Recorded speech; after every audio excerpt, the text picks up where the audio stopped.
Bonjour les graphes, aujourd'hui je vais vous parler du graphique qu'on voit ressortir en permanence qui nous explique évidemment que la crise économique va arriver, que le consommateur ne peut pas beaucoup tenir bien entendu, que donc tout ça, ça va faire un krach boursier, un krach immobilier, bref, je veux parler de la bulle des cartes de crédit, de la dette sur les cartes de crédit. Bien entendu, c'est surtout aux US que ça se passe, puisqu'on est vraiment sur des vraies cartes de crédit. En France, on utilise le mot carte de crédit, mais en fait, c'est pas vraiment ça. Donc l'idée de la carte de crédit, c'est que évidemment, on prend un crédit. Et les taux, c'est comme du crédit revolving, hein, ça va taper dans les 14, 15, 16%. Donc autant dire que c'est très dur de s'en sortir lorsqu'on a ces niveaux-là. Aux États-Unis, vous avez un truc également où vous achetez aujourd'hui, vous payez plus tard. Bref, tout cela, c'est un certain nombre de choses qui marchent évidemment de par la culture américaine et qui font qu'on peut très bien avoir des chiffres du Black Friday qui sont très bons, mais d'un autre côté, si vous voulez, c'est est-ce qu'on va réussir à payer? Alors, l'idée, c'est toujours la même chose, c'est qu'on vous balance ce graphique-là qui vous démontre donc que la dette, si vous voulez, sur les cartes de crédit est énorme, c'est la plus haute enregistrée, historiquement parlant, et donc évidemment, on se dit à un moment donné ou à un autre, ça fait une bulle et ça va coincer. C'est la même chose que nous avait fait avec la dette des étudiants, des écoles étudiants, etc. Et vous avez vu que le politique, il ne faut jamais sous-estimer, le politique peut venir et effacer une partie de la dette, peut venir également pour bloquer les remboursements, etc. Pour l'automobile, c'est la même chose. Bref, ce qui est le plus important pour moi, c'est la dette immobilière. C'est ça qui est surtout le plus important. La dette de carte de crédit, c'est important parce qu'on a le consommateur, mais il ne faut pas sous-estimer, si vous voulez, de combien on parle. Et c'est bien ça la problématique. C'est qu'aujourd'hui, je peux vous montrer ce graphique-là, en effet, et vous dire que la dette des cartes de crédit est absolument énorme et que ça va imploser. Mais en fait, si vous voulez, c'est toujours la même chose. C'est pour vous faire peur, on va vous montrer un truc qui est facilement compréhensible. Et là, facilement, on comprend qu'on est sur les plus hauts et qu'à un moment donné, si vous voulez, ce n'est pas durable. Mais la réalité est toujours plus à nuancer, si vous voulez. Et notamment, dans cette nuance, pour moi, il y a toujours, quand on parle de dette, c'est comme quand je vais regarder les fondamentaux d'une entreprise. Il y a de la dette, très bien, mais est-ce qu'il y a des actifs à côté?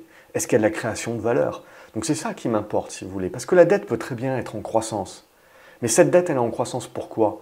Pourquoi les consommateurs sont en train de dépenser plus? Parce qu'il y a 2 années d'inflation, déjà, en premier lieu. C'est-à-dire que d'une certaine manière, c'est un petit peu déjà logique et normal que la dette sur les cartes de crédit soit plus importante ces dernières années, parce que eh ben, vous avez besoin de 10-15% de plus d'argent aujourd'hui en montant pour acheter la même chose.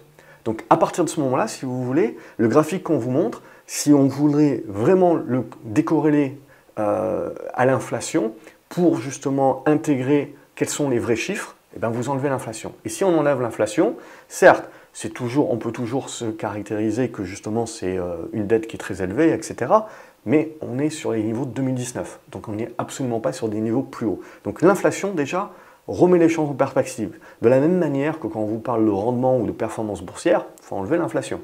Dès que vous enlevez l'inflation, vous allez vous rendre compte, si vous voulez, que les performances d'une année sont surtout motivées par l'inflation en tant que telle.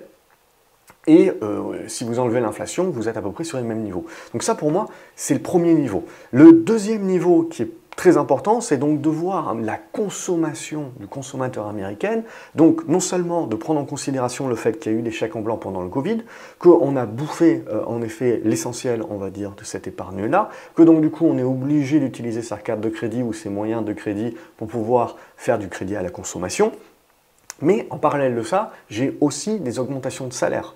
Donc je touche et je gagne plus. Ça va arriver à son terme, mais en gros c'est ça aussi qui motive le fait que vous avez une bonne employabilité, etc., qui motive le fait qu'on peut tenir plus longtemps. J'avais fait des vidéos il y a une année pour expliquer justement que baisse de l'économie, ralentissement économique, oui, mais il y aura une résilience parce qu'on rentre dans ce type de normalisation, parce que c'est une normalisation suite au Covid, avec la meilleure santé des entreprises, la meilleure santé des particuliers. Et vous avez donc besoin d'une récession dure, soit dure ou dans le temps, pour commencer vraiment à fatiguer. Et pour moi, les points essentiels, évidemment, ça a été toujours krach immobilier et compagnie. Mais il y a quand même des leçons qui ont été retenues de la crise des subprimes. Et l'une des leçons, notamment, c'est le fait que quand on regarde les prix qui ont été pris, notamment donc l'immobilier, pour moi c'est ça le plus important, C'est les taux fixes. Essentiellement, les gens ont refinancé pendant le Covid, donc aux taux les plus bas, à taux fixe. C'est-à-dire qu'aujourd'hui, vous ne pouvez pas réellement avoir de crack immobilier sans avoir une récession dure et dans le temps. C'est-à-dire qu'ils mettent les gens soit à la porte et qu'ils commencent à les mettre, même avec un taux fixe, dans des difficultés.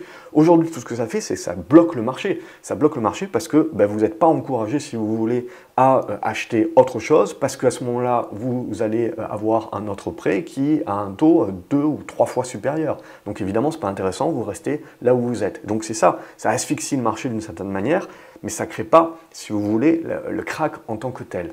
Et le deuxième point, c'est que pour une entreprise, les économistes, les analystes n'ont aucun problème à mettre en face de la dette des actifs. Et donc à bien comprendre que si la dette a augmenté, si mes actifs ont augmenté plus que ma dette, en fait mon ratio de solvabilité est bien meilleur, et ma dette est beaucoup plus gérable. Donc là, ce qui est à intégrer également pour le particulier, c'est que d'une certaine manière, sa dette a augmenté, mais ses actifs ont augmenté de manière bien plus conséquente pendant le Covid.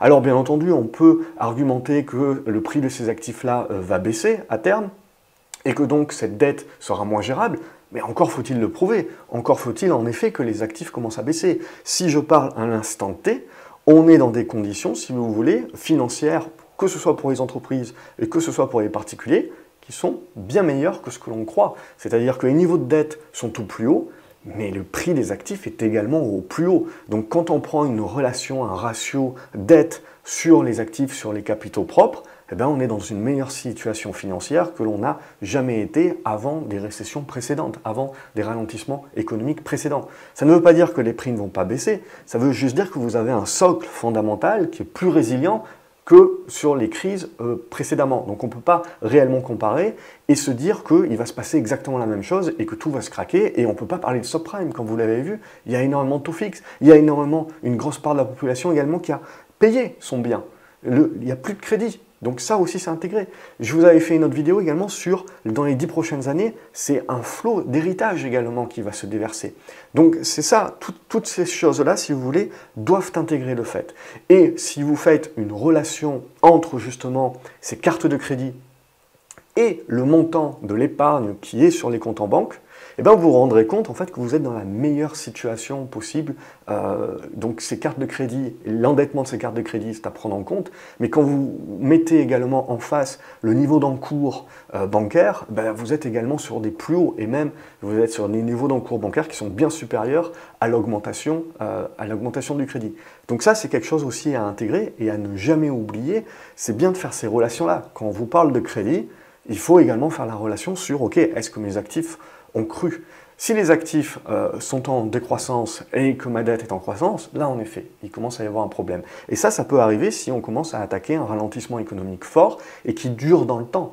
Mais tant que vous n'avez pas ça, que vous avez juste un ralentissement économique qui est finalement un retracement et une normalisation par rapport au fait qu'on a sauvé l'économie pendant le Covid, à ce stade-là, en fait, vous êtes obligé d'être sur un truc qui est résilient et qui se passe dans le temps.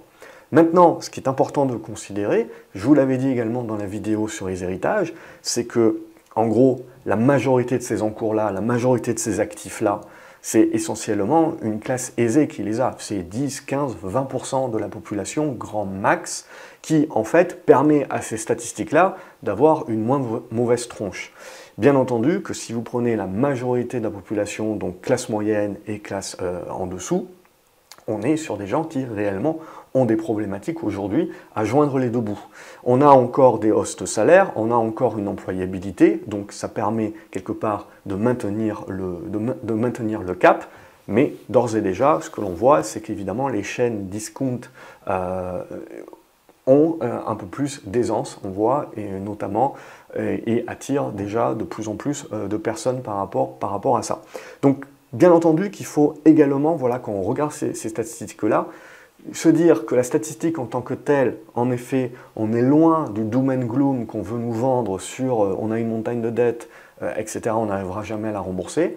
Alors on peut argumenter encore une fois là-dessus, mais ce n'est pas le but de cette vidéo. Je l'avais déjà fait et puis je le referai certainement quand ça sera une véritable problématique, parce que ce qui est important quand on parle de la dette des États, parce que je vous vois venir dans les commentaires, mais ce qui est important quand on parle de la dette des États, c'est bien d'intégrer également qui c'est qui achète la dette. Alors en effet, on peut jouer à se faire peur que la Chine n'en achète plus, etc., va la vendre et compagnie, mais bon, j'ai d'autres tableaux si vous voulez, on pourra rentrer dans le détail, il y a une compensation qui se fait.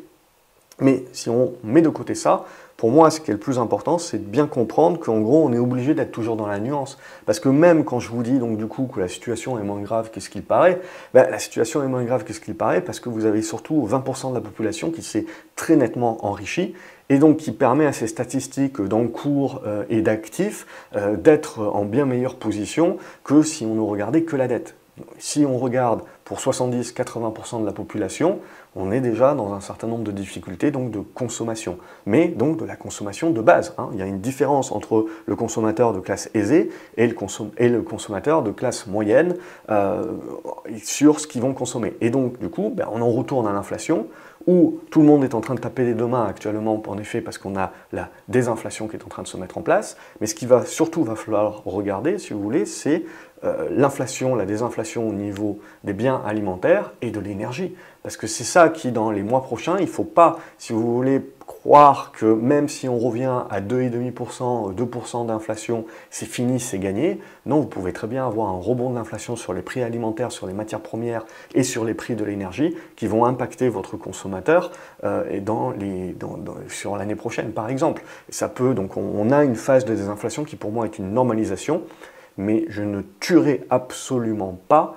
le fait qu'on retourne tout de suite dans de la pure croissance molle avec déflation, en mode japonisation. Je pense qu'il y a certainement une sous-vague intermédiaire, mais ça, je vous le réserve pour une prochaine vidéo. Voilà pour cette vidéo. Toujours, le but, c'est la nuance. N'hésitez pas à liker, à la partager sur les réseaux, à me dire ce que vous en pensez dans les commentaires. Et moi, je vous dis à la prochaine vidéo. Salut les graphes.